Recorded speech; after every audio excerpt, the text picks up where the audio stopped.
Allah Akbar. Itu. Ya Allah kali. Allah Akbar. Allah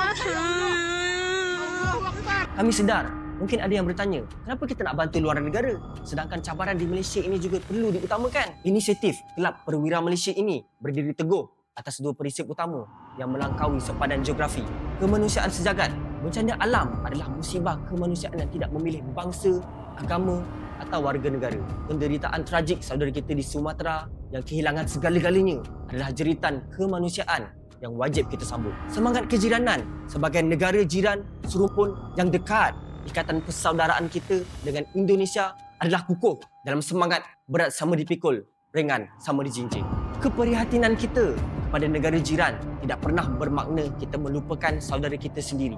Sebaliknya, ia membuktikan bahawa kita adalah sebuah negara yang kaya dengan sifat belas ihsan dan solidariti baik di dalam maupun di luar negara. Ayuh, tunjukkan bahawa hati rakyat Malaysia tidak pernah mati. Jadikan semangat ini bukti kukuh betapa besarnya jiwa perwira kita.